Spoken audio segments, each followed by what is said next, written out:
마태복음 5장 1절에서 4절 말씀입니다.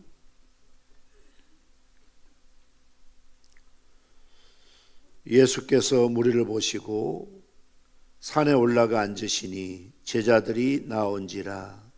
입을 열어 가르쳐 이르시되 심령이 가난한 자는 복이 있나니 천국이 그들의 것이미요 애통하는 자는 복이 있나니 그들이 위로를 받을 것이미요. 아멘. 작년 이맘때 사순절기 특별 새벽기도 때 주기도문에 대해서 말씀을 드렸습니다. 이번에 사순절기에는 팔복에 대해서 함께 말씀 묵상하고 은혜를 나누고자 합니다. 흔히 마태복음 5장에서 7장, 8장 여기까지를 산상수훈이라고 말씀하고 있습니다. 그 가운데서도 오늘부터 진행되는 마태복음 3장에서부터 시작되는 8가지 복, 그리고 이번에는 구복이라고 해서 9가지 복까지를 다루게 되는데요. 통상적으로 팔복이라고 부르는 이 부분을 산상수훈의 핵심으로 보고 있습니다. 오늘 산상수훈을 통해서 예수님께서는 진정한 인간의 행복이 무엇인가에 대해서 말씀하고 있습니다. 따라서 누구든지 이 말씀에 귀를 기울이면 참 행복의 길을 발견하게 됩니다.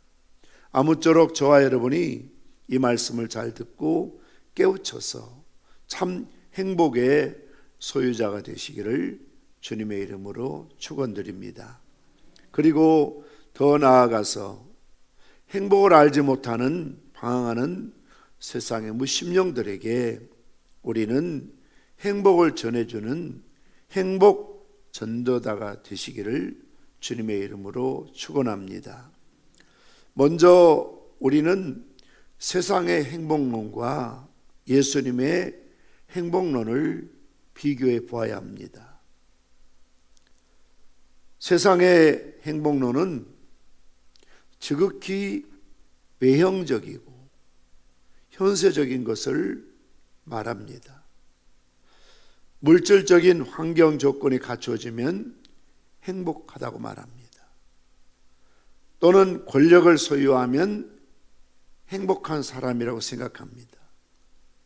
육신의 쾌락과 또는 어떤 취미를 통해서 행복을 나름대로 추구하려고 합니다. 그러나 이 모든 것들은 일시적으로 기쁨과 만족을 줄 수 있을지 모르지만 진정한 행복을 주지를 못합니다. 반면에 예수님의 행복론은 팔복에 나타난 행복을 보면 이런 세상적인 행복과는 전혀 다른 속성을 가지고 있습니다. 헬라어를 보면 팔복의 맨 앞에 등장하는 단어가 마카리오스라는 단어입니다.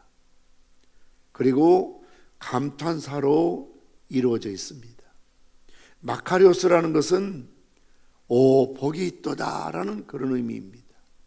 그래서 공동 번역에서는 마음이 가난한 사람은 행복하다, 우리는 복이 있나니 이렇게 간단하게 번역을 했습니다만 더 정확하게 하자면 마카리오스는 행복하다, 행복한다 이것을 강조합니다.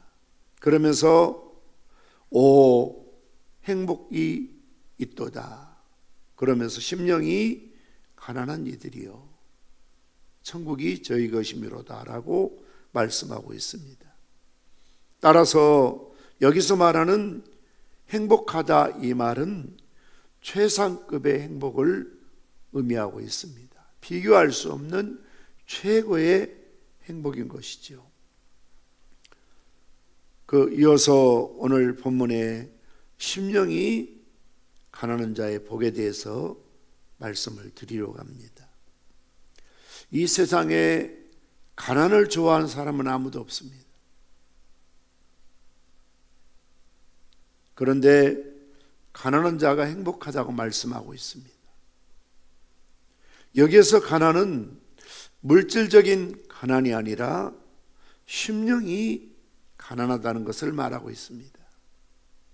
가난이라는 헬라어 단어를 프토코스라고 하는데요. 프토코스요. 이것은 일반적인 궁핍한 상태를 말하는 것이 아니라 철저하게 파산 상태를 의미하고 있습니다. 도저히 홀로 설 수 없는 상황인 것이죠. 마치 갓 태어난 핏덩어리 같은 어린아이, 그가 할 수 있는 일은 우는 것 외에는 아무것도 못합니다. 말을 합니까? 걷기를 합니까?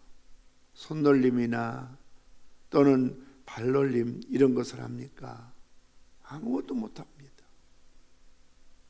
철저하게 파산된, 아무것도 할 수 없는 그런 상태를 가리켜서 가난이라는 단어를 쓰고 있습니다.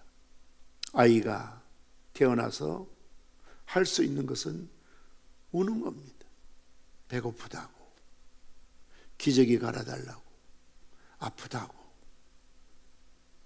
안아달라고, 우는 거 외에는 아무것도 못해요. 저희 집에도 신생아가 있습니다. 그가 할 수 있는 건 아무것도 없습니다. 삑 하고 울면 배고픈갑다. 요즘 손을 타가지고 자꾸 안아달라고 합니다. 배가 불러도 안아달라고 합니다. 그런데 지가 배고파요, 기저귀 갈아주세요, 외로워요 이런 표현을 전혀 못하죠. 그냥 우는 겁니다. 그러면 때로는 참 답답하지요. 어디 아파서 우나, 머리가 아파요, 배가 아파요, 한마디로 말하면은 좋을 뻔 좋겠는데 그런 표현도 못하잖아요. 철저하게 파산된, 지 힘으로 아무것도 할 수 없는, 던져놓으면 돌보지 않으면 죽을 수밖에 없는 거죠. 그 정도의 상태를 가난이라는 단어를 쓰고 있습니다. 심령이 가난하다는 말은 두 가지의 마음을 포함하고 있습니다. 첫째는 겸손입니다. 하나님 앞에서 자신의 모습을 볼 때에 본 모습이지요. 어떤 우리의 모습을 볼 때 착각해서는 안 되는 것은 육신적인 조건들이 마치 자신의 존재인 것처럼 생각해서는 안 됩니다. 세상에 갖고 있는 우리를 붙이는 모든 명함에 기록된 것은 본래 내 모습이 아닙니다. 인간은 욥이 말했던 것처럼 적신 알몸으로 왔다가 적신 알몸으로 돌아가는 것이죠. 하나님 앞에서는 철저하게 벌거벗은 모습으로 보이게 되어 있습니다. 따라서 하나님 앞에서는 어떤 계급장도, 어떤 외적인 그런 직함도, 직책도, 소유도, 외모도 아무 의미가 없습니다. 단지 하나님 앞에서는 한낱 죄인에 불과하지요. 멸망받을 수밖에 없는 존재에 불과합니다. 그것을 겸손히 고백하는 것이 가난한 심령인 것입니다. 감히 고개를 들지 못하고 가슴을 치며 죄인임을 고백하는 세리와 같은 모습을 가난한 심령이라고 말합니다. 또 한 가지는 갈망입니다. 거지같이 갈망하는 것입니다. 어떤 사람이 거지에게 1,000원짜리 지폐를 주니까 화를 내면서 내가 거지냐고 그러더라고 하는데요. 맞습니다. 거지인데 아직 철저한 거지가 안 된 것이죠. 거지는 정말 동전 한 입만 줘도 매달리고 감지덕지하며 고맙습니다. 그 진짜 거지입니다. 철저한 거지의 마음, 소위 굶주린 마음, 줄이고 목마른 마음, 허기진 마음, 그것이 바로 가난한 심령이 되는 것입니다. 시편 42편 1절의 말씀처럼 하나님이여 사슴이 시냇물을 찾기에 갈급함 같이 내 영혼이 주를 찾기에 갈급하니이다. 어떻게 우리의 심령이 가난해질 수 있습니까? 가만히 있으면 세월이 지나면 저절로 가난해집니까? 사람들 사이에 끼어서 부딪히면서 살다 보면 가난해질 수 있습니까? 그렇지 않습니다. 부패한 본성을 갖고 있는 우리 인간은 사람들 사이에 끼게 되면 항상 비교하는 습관이 있습니다. 그래서 다른 사람보다 내가 좀 다른 조건을 갖고 있으면 우쭐대거나 교만해집니다. 반대로 다른 사람에 비교해서 가진 것이 없고 모자라면 비굴해지거나 때로는 좌절하지요. 열등감에 빠지는 거죠. 그래서 자칫 교만해지기 쉽고 자칫 열등감에 빠지기 쉽습니다. 이 둘은 우리의 본 모습이 아닙니다. 우리가 오늘 불렀던 처음 찬양의 가사처럼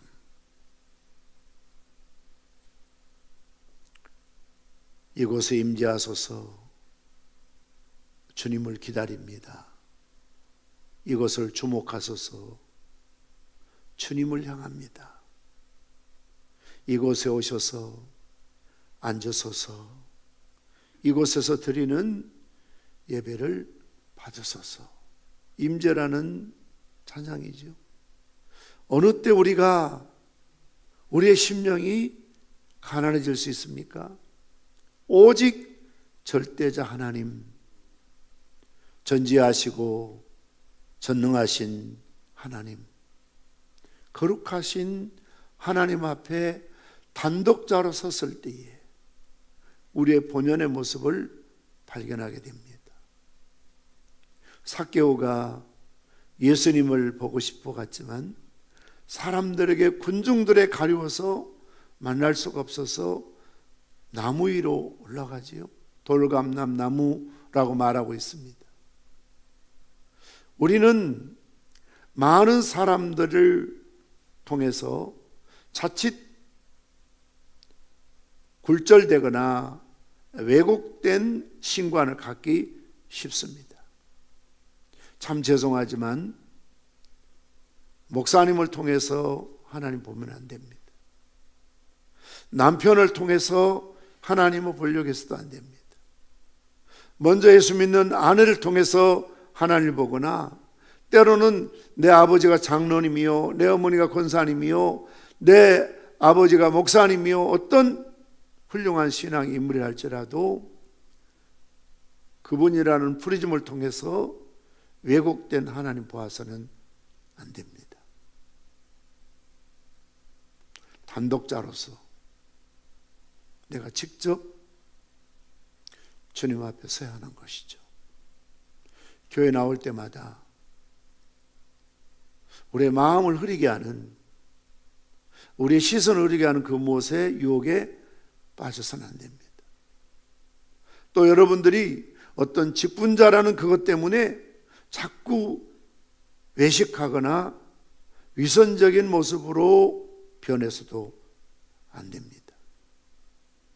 철저하게 베드로처럼 주님 앞에 서야 하는 것이죠. 그럴 때 주님 앞에 섰던 모든 사람들의 공통된 반응은 주님, 나는 죄인입니다. 이런 상태를 심령이 가난하다고 말합니다. 주님, 나는 죄인입니다. 나를 떠나소서. 이 사회도 화로다 나여 망하게 되었도다. 나는 입술이 부정한 사람이다. 따라서 우리의 심령이 가난해지기 위해서는 항상 주님의 임재 앞에, 주님 앞에 단독자로 서야 하는 것이죠.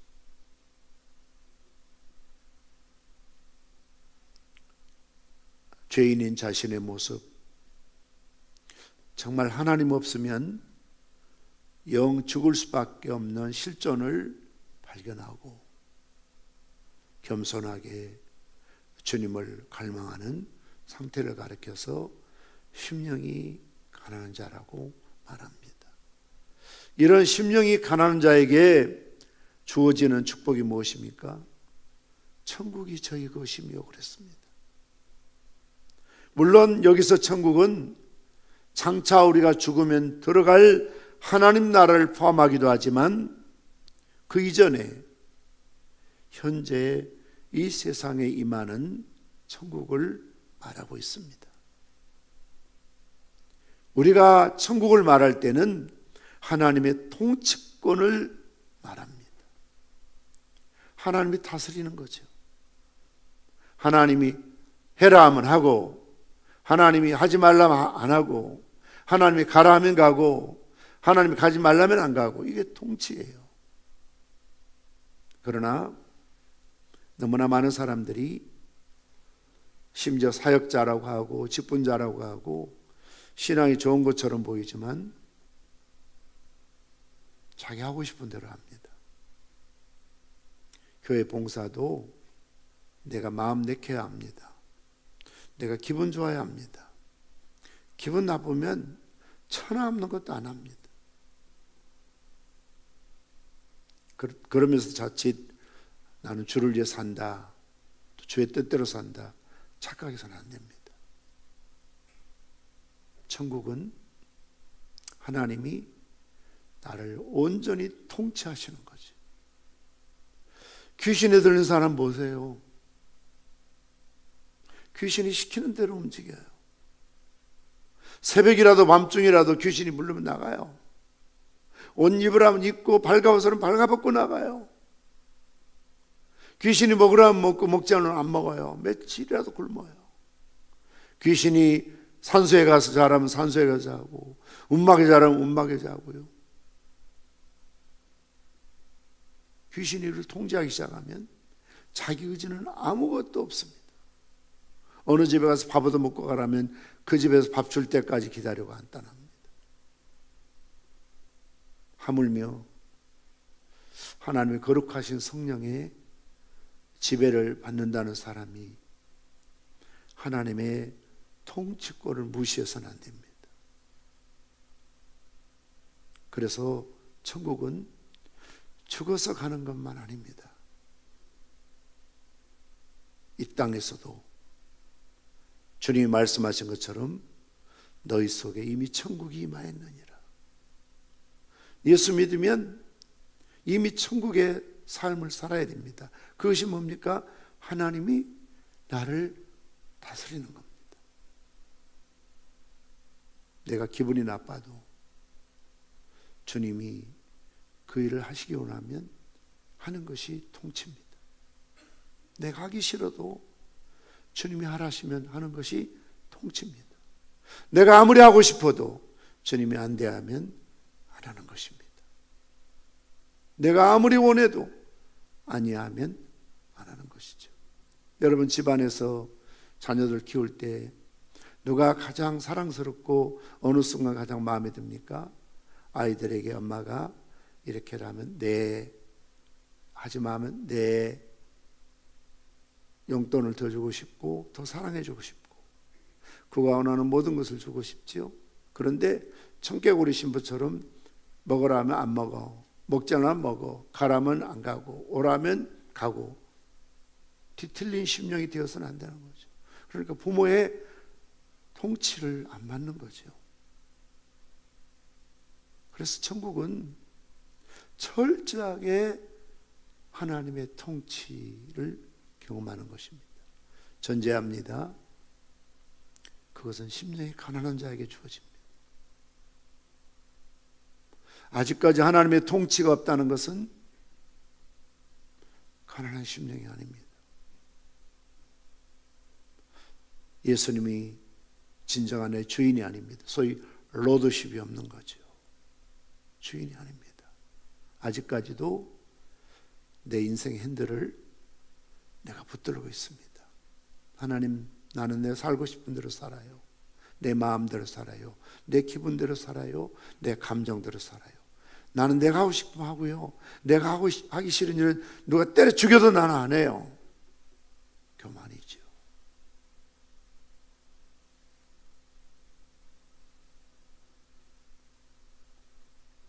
우리의 10년 가운데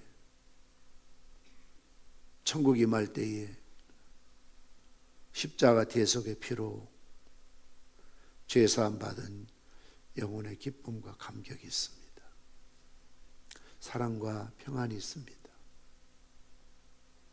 죄와 고통, 갈등과 슬픔, 걱정과 근심, 세상에 속한 것들이 다 흔적도 없이 사라집니다. 마치 어둠 가운데 빛이 다가오면 어둠은 물러갈 수밖에 없는 것처럼 빛의 권세는 나의 마음의 어두움을 다 거두어냅니다. 우리 심령에 하나님 나라가 임하면 장차 들어갈 천국에서 누릴 동일한 기쁨과 동일한 평안을 이 땅에서도 누리는 것입니다. 소위 천국을 시식하는 거죠. 우리가 음식을 먹기 전에 시식한다고 하지 않습니까? 맛본다 하지 않습니까? 그 맛을 보면 음식을 알 수가 있는 것처럼 이 땅에서 천국을 시식한다는 것은 천국을 맛본다는 거죠. 이미 너희에게 천국이 임했다는 것이 그런 의미입니다. 이런 심령이 가난하면, 천국이 주어지면 어떤 주변의 환경과 조건과 상관없이 주어지는 행복, 이것을 천상의 행복이라고 합니다. 그래서 복되다, 행복한 자라고 말하는 것이죠. 이어서 애통하는 자가 복이 있다고 말씀하고 있습니다. 애통이란 헬라어는 펜테오라는 단어인데 죽은 사람을 생각하며 애곡한다는 의미입니다. 슬픔을 표현하는 헬라어 단어 중에 가장 강한 뉘앙스를 갖는 단어입니다. 마치 심장을 꿰뚫는 듯, 뼈를 깎는 듯. 가끔 항암 치료하신 분들 가장 고통스러운 것이 큰 주사기로 등에 쑤셔서 골수를 빼낼 때 죽으리만큼 고통스럽다는 말을 하지요. 살을 예는 듯 아픈 슬픈 마음을 애통이라고 합니다. 아마 이 말을 단장이란 말을 쓰지요. 단장이 뭡니까? 창자가 끊어졌다는 거예요. 이것은 중국에서 나온 하나의 의미죠. 어떤 군인이 원숭이 새끼를 안고 가는데 어미 원숭이가 따라오면서, 백리길을 따라오면서 계속해서 울더래요. 배를 탔는데 어미가 배를 타자마자 죽어버리더래요. 창자를 갈라보니까 창자가 다 소위 끊어졌어요. 얼마나 애를 태웠으면 창자가 끊어질 만큼 그렇게 아팠을, 이걸 단장이라고 합니다. 우리가 애통한다는 것은 정말 창자가 끊어질 듯한 그런 아픔이지요. 세상이 말하는 애통은 육신의 어떤 조건이 결핍되었을 때 재물, 권세, 지위, 명예 등 없어서는 상실감에서는 슬픔을 세상이 말하는 애통이라고 하지. 또는 죄책감에 대한 애통도 있습니다. 인간은 하나님의 형상대로 지음받았기 때문에 소위 믿지 않아도 양심의 가책을 느낍니다. 그래서 죄를 지으면 가책을 느끼며 괴로워하지요. 때로는 종교적인 고행도 있지요. 진리가 아닌 종교 중에 인간에게 고행을 강조하는 그런 종교도 있습니다. 불교에서 장좌불화라고 하지요. 등을 기대지도 않고 눕지도 않고 앉은 채로 고행을 하는 거죠. 심지어 1년 동안 눕지 않고 기대지 않고 앉은 채로 고행을 하는 승려도 있습니다. 영맹정진이라고 하지요. 잠을 자지 않는 것입니다. 잠을 이기면서 자신을 이기는 것, 이걸 고행이라고 하죠. 자칫하면 하나님을 믿느라고 하면서 중시대처럼 고행주의에 빠지는 바리새적인 위선적인 신앙도 있을 수 있습니다. 그러나 예수님께서 오늘 본문에서 말하는 애통하는 자는, 이 말은 어떤 육신적인 조건 때문에 애통하는 것이 아니라 영적인 모습을 보고 애통하는 것입니다. 하나님의 형상대로 지음받은 존재요, 예수님의 피로 구속된 하나님의 백성임에도 거룩함이 없는 모습, 의로움이 없는 모습, 오히려 죄악과 허물과 탐욕과 이기심으로 가득 차 있는 자신의 모습을 발견하고 안타까워하는 것이죠. 그러므로 심령이 가난하지 않고는 애통할 수가 없습니다. 따라서 팔복은 마치 도레미파솔라시도 건반과 같은 것입니다. 하나라도 빠지면 소위 칠 수가 없습니다. 그리고 연결되어 있습니다. 심령이 가난한 자가 그 다음 나타나는 것은 자신의 죄인됨을 바라보고 의로움이 없음을 보고 거룩하지 못함을 보고 때로는 죄악에 물든 허물과 탐욕과 얼마나 자기중심적이고 아직도 어린아이처럼 이기적인 것인가를 보면서 가슴을 치면서 아파하는 것, 이것이 애통함입니다. 따라서 애통한 자가 되기 위해서는 먼저 심령이 가난해져야 합니다. 거룩하신 하나님 임재 앞에 자기 자신을 말씀에 비춰보고 또 하나님의 성령의 능력의 권능 앞에 자신을 비춰보았을 때 얼마나 추악한 모습인지, 어둠 속에 내가 나를 볼 때는 보이지 않지만 점점점 빛으로 주의 보좌로 나아가면 나아갈수록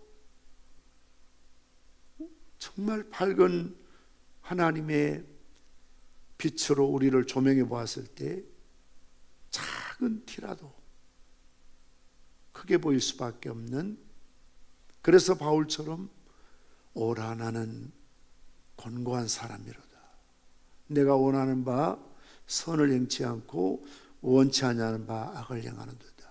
나는 죄인 중에 괴수로다. 베드로처럼 주여 나는 죄인입니다. 이사야처럼 화로다 나여 망하게 되었도다. 애통하고 또 애통하는 것이죠. 정말 온전한 행복을 위해서는 이러한 영적인 애통이 있어야 하는 것입니다. 구체적으로 영적인 애통은 어떤 것일까요? 첫째는 자신의 죄악에 대한 애통입니다. 앞에 말씀드린 것처럼 내 안에 거룩함이 없다, 의로움이 없다, 오히려 내 안에 탐욕과 이기적이고 추악한 죄의 속성이 자리 잡는다. 빌리 그레엄 목사님 그의 책 행복에 보면 이런 거를 썼습니다. 산통이 있어야 출산이 있듯이 죄에 대한 애통이 있어야 영적 거듭남이 있다. 요즘은 무통분만을 하기 때문에 산통이 얼마나 고통스럽다는 것을, 두렵다는 것을 못 느끼고 지나가신 분도 있지요. 그러나 옛날 어르신들, 소위 해산의 수고가 얼마나 두렵고 무섭다는 걸 뼈저리게 알지.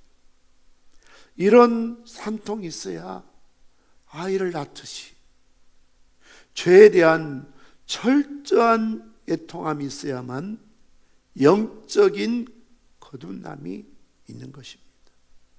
다윗은 애통하는 사람이었지요. 육신적으로 왕입니다. 아쉬울 게 없습니다. 답답할 게 없습니다. 그러나 항상 그는 자신의 내면의 세계를 들여다보면서 하나님 앞에 난 내 죄가 머리털보다 많습니다.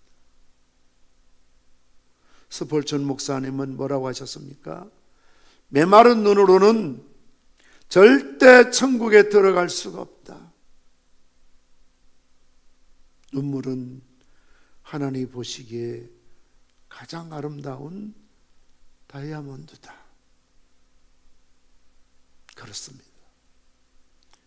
죄를 짓고도 회개할 줄 모르는 완악함, 강팍함, 무뎌질 대로 무뎌져 버린 심령. 그런 생각을 갖고도, 그런 말을 하고도, 그렇게 살면서도 부끄러워할 줄 모르는 무뎌져 버린 심령들. 애통함이 있어야 하는 것이죠. 처절하게 하나님 앞에 눈물로 우리 죄와 허물을 고백해야 하는 것이죠. 이런 애통함이 있을 때 사죄 은총을 경험하게 됩니다. 그리고 천국에 들어가게 되고 천국을 맛볼 수가 있습니다. 따라서 하나님은 오늘도 우리의 완전함을 보시는 것이 아니고요, 불의함에 애통하는 눈물을 귀하게 보십니다. 그래서 애통의 눈물은 하나님이 가장 아름답게 보시는 거룩한 다이아몬드가 되는 것입니다. 두 번째는 이웃과 교회, 사회와 국가와 민족에 대한 애통이 있어야 합니다. 느헤미야처럼, 예레미야처럼, 바울처럼, 아브라함처럼, 모세처럼, 다니엘처럼, 우리 예수님처럼 이웃을 향한, 다른 영혼을 향한, 나라와 민족을 향한, 고난받고 있는 우크라이나나 때로는 가난함 속에 살고 있는 불쌍한 영혼들을 바라볼 때마다 흐르는 눈물, 아픈 마음들, 시린 영혼들이죠. 애통하는 자에게 주어지는 축복이 무엇입니까? 하나님 위로하신다는 겁니다. 우리 하나님은 고린도서 1장 3절 말씀처럼 모든 위로의 하나님이시지요. 여기서 위로를 받을 것이며 헬라어를 파라칼레오인데, 파라 곁에 칼레오 부르다, 하나님 곁으로 부르시는 거죠.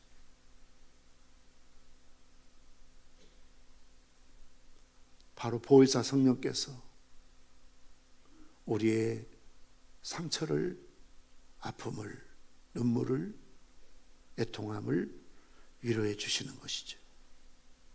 우리 성도들 앞으로 나오시기 바랍니다. 사랑하는 성도 여러분,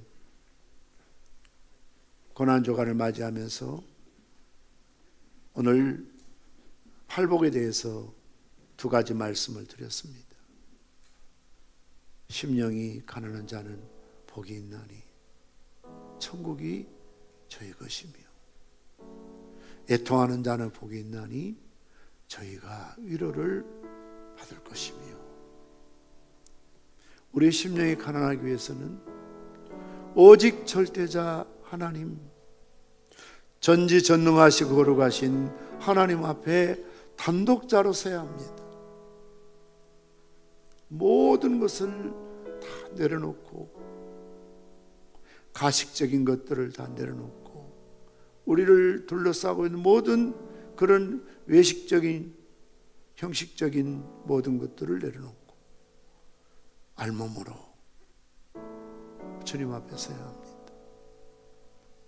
베드로처럼 주님 앞에 섰을 때, 이사야처럼 주님 앞에 섰을 때 우리의 심령이 가난해질 수 있습니다. 그리고 천국이, 하나님의 통치가 이루어질 수 있습니다. 애통하는 자는 산통이 있어야 합니다. 부족한 내 모습, 허물 많은 내 모습, 죄 많은 내 모습 바라보면서 가슴을 채하는 것입니다. 옷을 찢는 것이 아니라 마음을 찢어하는 것입니다. 회개의 눈물, 애통함의 눈물이 있을 때 진정한 보혜사 성령님의 위로가 넘칠 수 있는 것이죠. 소동해 주시겠습니다. 우리 다 함께 나셔서 주여 우리는 연약합니다. 주여 우리는 넘어집니다. 오늘도 주님의 은혜가 아니고는, 주님의 임재가 아니고는 살 수 없는 연약한 존재들입니다. 이 새벽에 내 곁에 있는 사람 의식하지 말고, 또 누구를 의식하지 말고 정말 하나님 앞에 나 혼자 서 있다는 단독자의 마음으로 그렇게 내 심령이 가난해지도록 주님의 임재 앞에 얼마나 내가 부족하고 죄인되고 연약한 존재인가를 정확하게 실상을 바라보시고 천국이 임하도록 주님의 다스리심과 통치가 이루어지도록, 나의 원대로 내 뜻대로가 아니라 주님의 원대로 주님 뜻대로 살 수 있도록, 나의 부족함에 대해서 철저하게 가슴을 치며 눈물로 회개할 수 있도록 성령으로 회개의 영을 부어달라고 사모하는 마음으로 찬양하신 후에 기도하시겠습니다.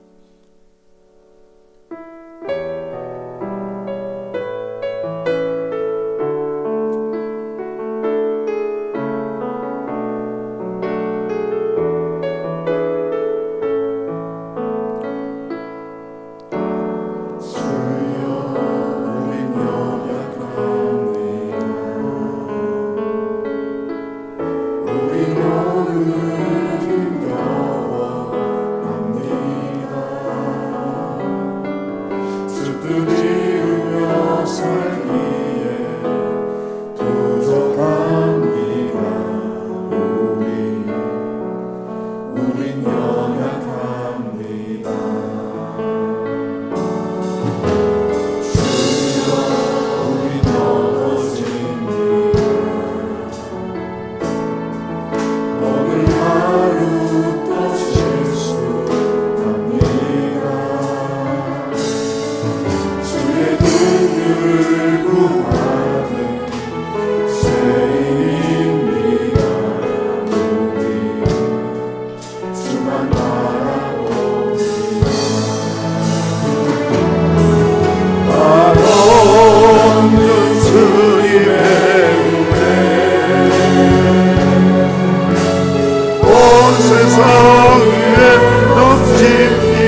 주님 주님 크게 3번 부르고 누구도 의식하지 마시고 신경 쓰지 마시고 주님 앞에, 주의 임재 앞에 단독자로 서십시오. 사모함으로 서십시오. 겸손함으로 서십시오. 갈망함으로 서십시오. 애통함으로 주님 앞에 회개하며 나아가겠습니다. 주여, 주여, 주여.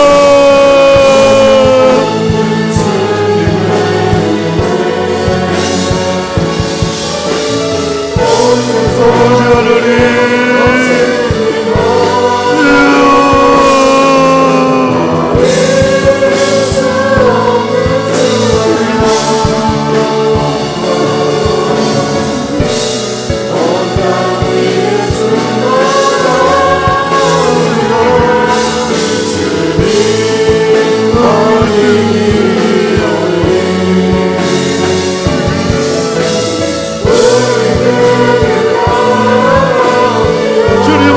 서기옵소서. 주 앞에 서기옵소서. 주의 임재를 허락하여 주시옵소서. 주의 오늘도 이 자리에 오시옵소서. 우리 앞에 서시옵소서. 베드로처럼 주님 앞에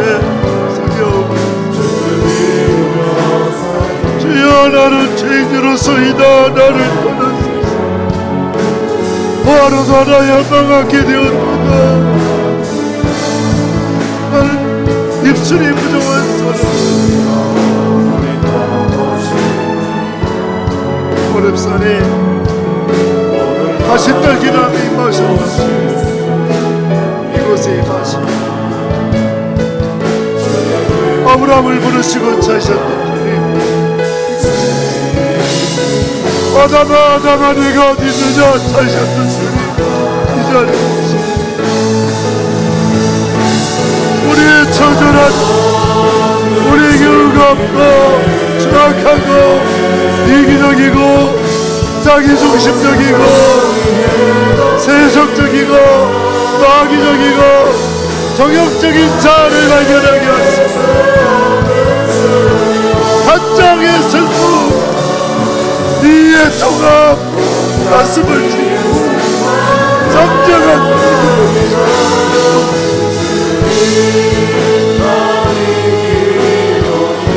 겸손함으로, 겸손함으로, 낮아짐으로, 갈망하고 또 갈망함으로 목마른 가슴에 신의 문을 찾기에 갈망같이 갈급함으로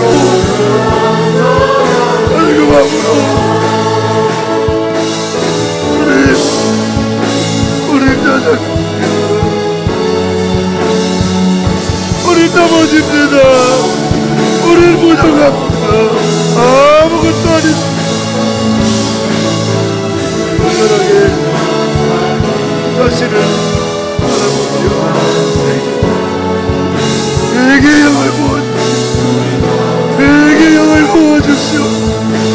내게 영을 부어주시옵소서. 내게 영을 부어주시오.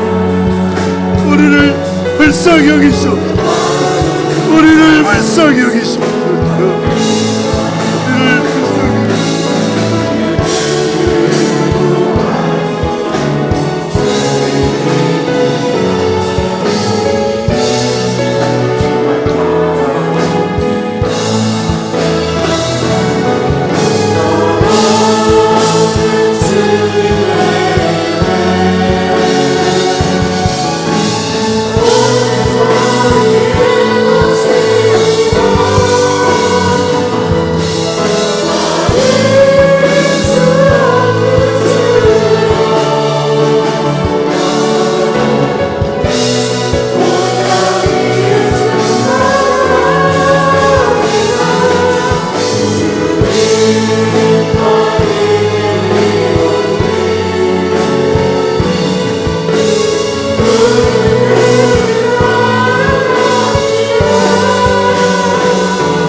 심령이 가난한 자는 복이 있나니 천국이 그들의 것이미요 애통하는 자는 복이 있나니 그들이 위로를 받을 것이미요.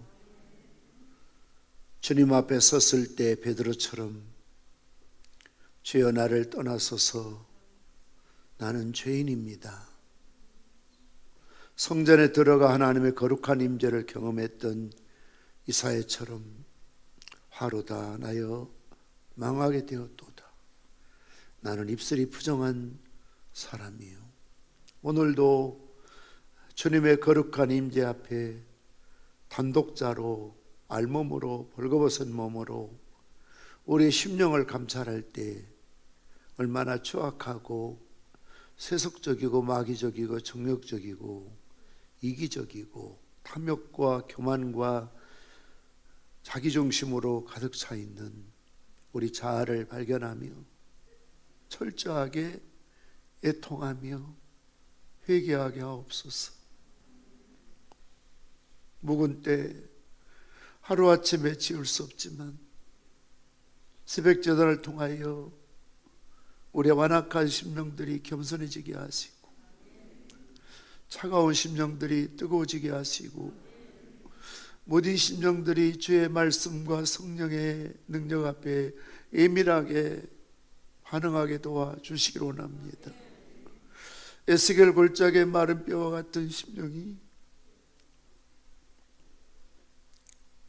하나님 말씀과 성령의 능력으로 살아나게 하시되 뼈들이 어긋맞으며 살이 오르고 힘살이 오르고 가죽이 덮여져서 하나님의 군대가 되게 도와주시길 원합니다. 오늘도 하나님의 통치가 이루어지길 원합니다. 하나님 나라가 임하길 원합니다. 하나님이 우리를 다스려 주시옵소서. 주의 뜻대로 살게 하옵소서. 주님의 기쁨 되어 살아가게 도와주시옵시되 성령을 근심되지 않게 도와주시기를 원합니다. 오늘도 회개의 눈물, 애통함이 있는 심령 속에 위로가 넘치게 하옵소서. 성령님 위로하여 주시옵소서. 우리 죄를 보고 애통하며 민족의 죄를 보고 애통하며 내 가족과 인류의 죄를 보고 애통하게 도와주시옵시고 주님 앞에 애통할 때마다 위로가 넘치게 도와주시기를 원합니다. 오늘 이 자리에 함께한 모든 주의 백성들 심령이 가난한 자 행복자가 되게 하시고 애통하는 자 행복자가 되게 하여 주시어서 하나님 나라가 임하게 하시고 위로가 넘치게 도와주시옵소서. 예수님의 이름으로 기도드리옵나이다. 아멘. 이제는